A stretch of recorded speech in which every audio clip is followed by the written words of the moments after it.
या बेटा चंगली ने गई है या गेंद खेलने के लिए बेटा लौट कर नहीं आई है मेरी महल में। ए गई आँख के पुतलिया दीदी गए बेटा मेरी ये पाटिया ये जो ही रही गई हम भाभी ए गैया पाटिया ये जो ही रही गई अपन बेटा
जंगलिया तुम्हारी महल में आया है?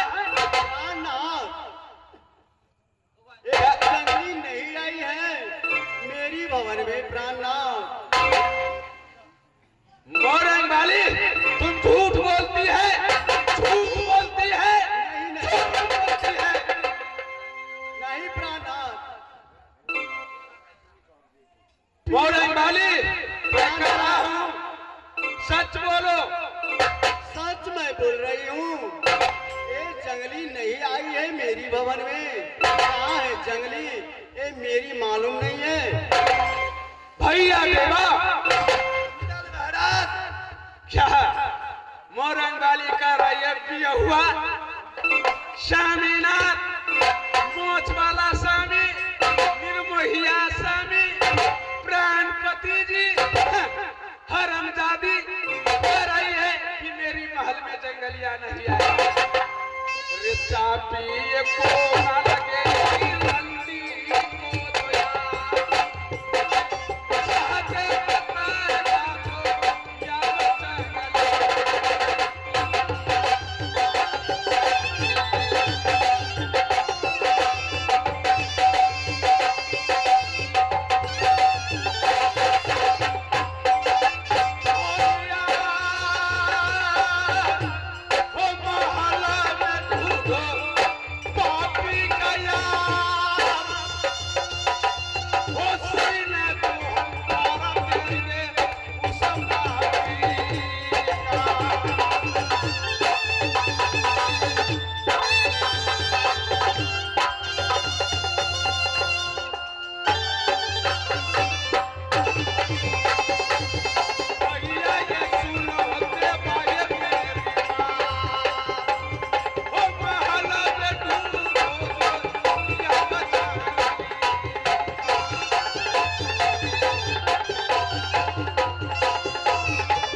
प्राण पिया हुआ।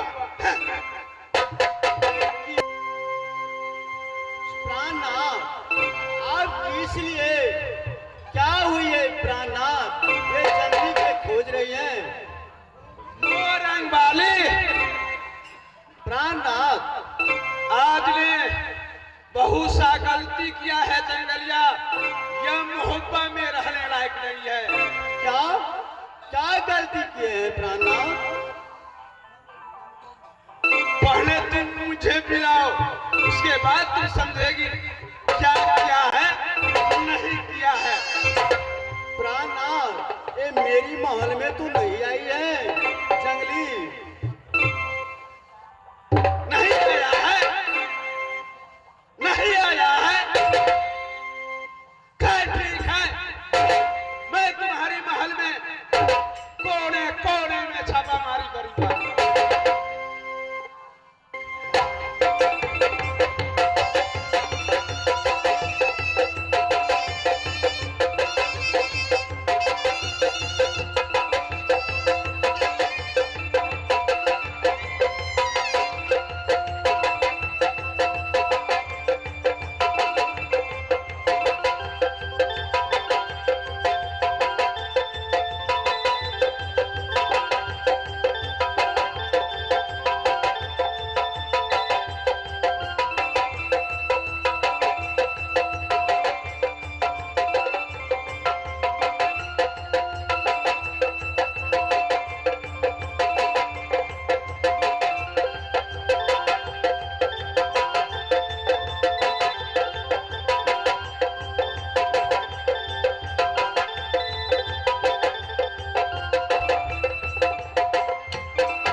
समझेगा।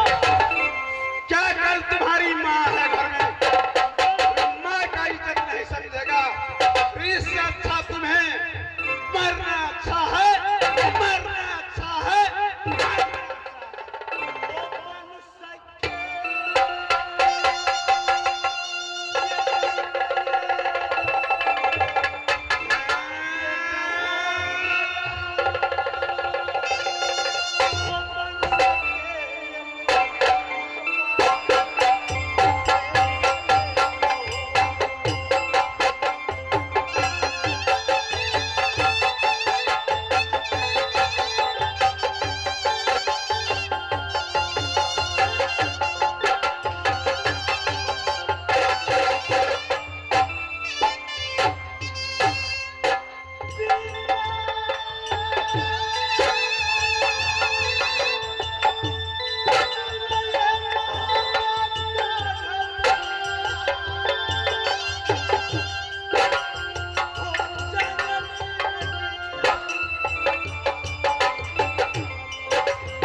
क्या कहा? झूठ बोल रही है, झूठ बोल रही है। मारूंगा।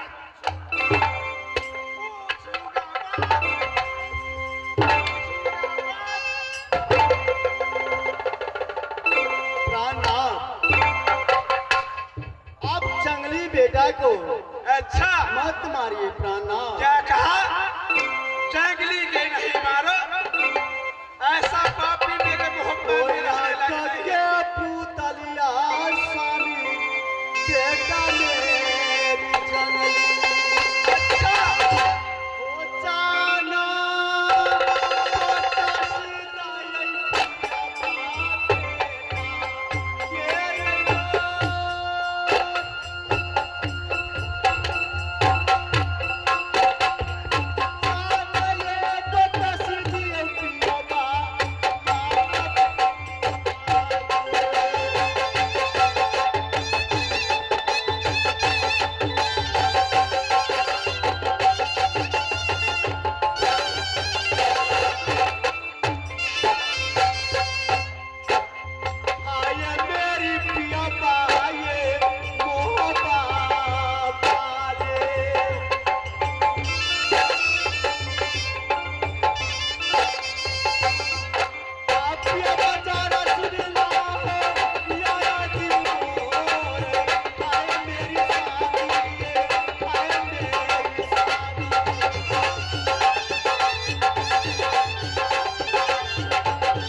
बेटा जंगली को जान पर कस दीजिए बे। तुम अंदर में बैठेगी। प्राणनाथ, ओ के कराई देखी स्वामी आपई हो ओ पाले। आपेले पूत निपुतारा ओए भाई मोबा नगरिया।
के अंदर उसको बचा नहीं सकेगा तो तुम क्या एक नारी होकर बचा सकते हैं? रे जिंदा न छोड़े पापी कायरा, रे जीने न देगे न करम हो।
सगुनिया फगुनिया है ना, उसको मिलन को भेजो, ये कहना कि मेरे महाराज तुम्हें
सगुनिया फेगुनिया वहां पर मैं जाके वो क्या ताजमहल लेंगे, क्या चीज लेंगे, इसको मैं देखूंगा।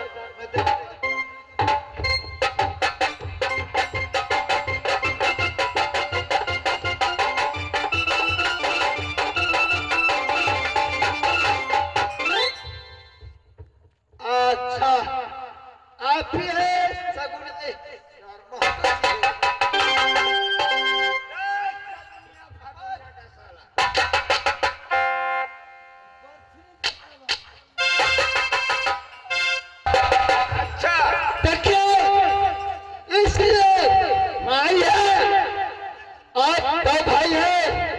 देखिए हमारा महाराज के पास चलिए, बहुत भोजन है, बहुत खुश है, मेरा महाराज ने बहुत खुश करेगा।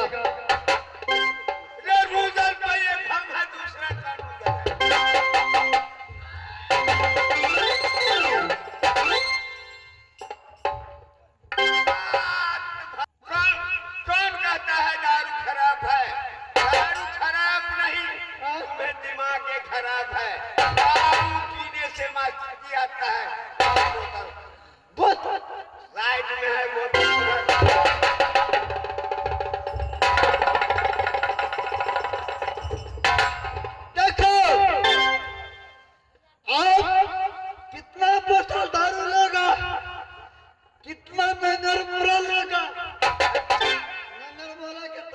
खाते हैं? बिल्कुल पूरा पूरा। करकबा के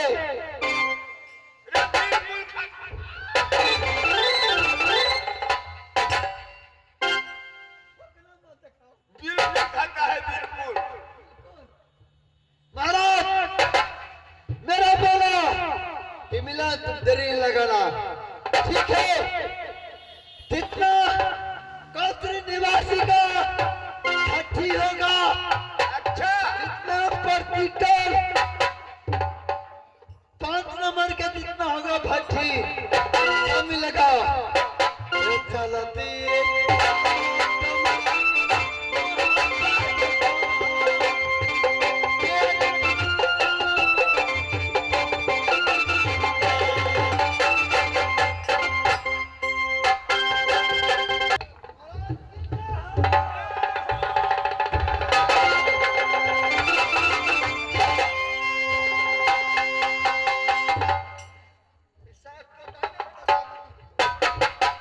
महाराज बोलो कारण क्या है?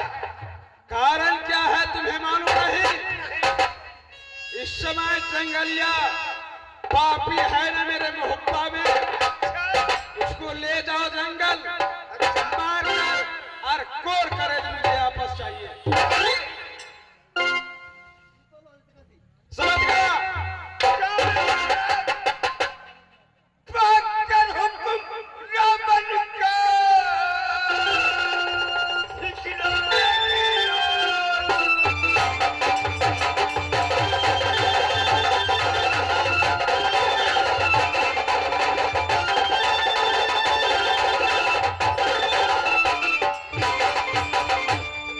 पागल हुक्म रावण का खिलाने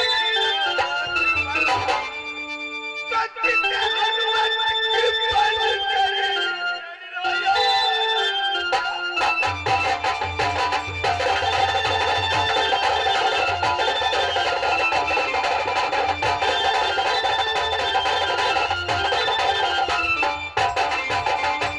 पाऊ हुक्म।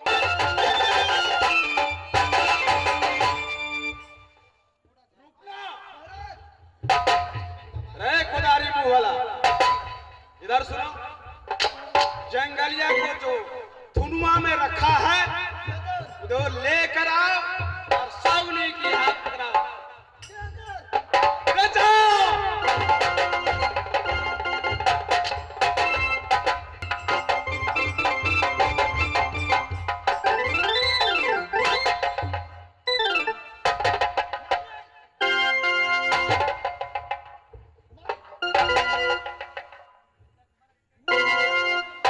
रे ठकुरवा,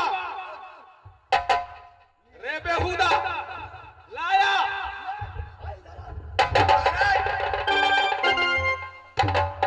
साइड हो जाओ। साइड हो जाओ। 70 भरे थे। सावनी, महाराज मैंने तुम्हें क्या कहा? आपकी जो आज्ञा। इस पापी का जंगल ले जाओ, इसको मार कर और कलेज 24 घंटा के अंदर में मुझे चाहिए। आपकी जो आज्ञा महाराज, आज्ञा का पालन नहीं करूं तो मेरा नाम शकुनी नहीं। क्यों नहीं? क्यों नहीं? क्यों नहीं?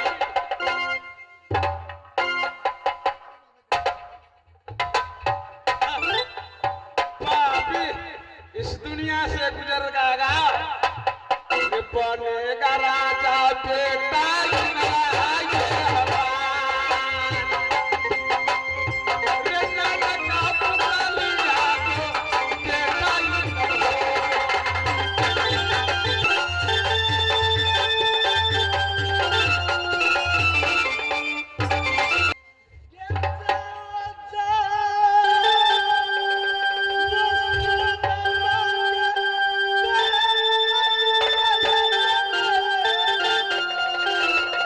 Yeah.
भी नहीं करना।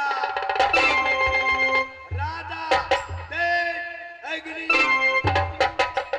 करना है। कब उल्टेगा उड़ाल, तुम इस बच्चा को ले जाते हो, जाको राख ईसाइया, मार सके न को, पाल न बाका कर सके। समझाता है, सुन लो कान खोल कर, अनुज बंधु भगिनी सुतनारी, तेरे साथ कन्या समझाए। समझाने को बात छोड़ दो, इसको मारना नहीं है। तुम यह जितने जनता है इसको बेटा देंगी, चाचा जी भीख मांगकर इसको फांसी दे दे। अच्छा समझा भगिनी? समझता है। भैया सुनेगा, तुम फांसी खींचकर कलेजा दे देना। तेरा खाना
कोई देख लेता है। मैं कहाँ जाऊं? मैं किसके सहारे जाऊं? मैं किसे भीख मांगूं? दान करे जनना, लक्ष्मी बढ़े, कल जुगला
छोड़ दिया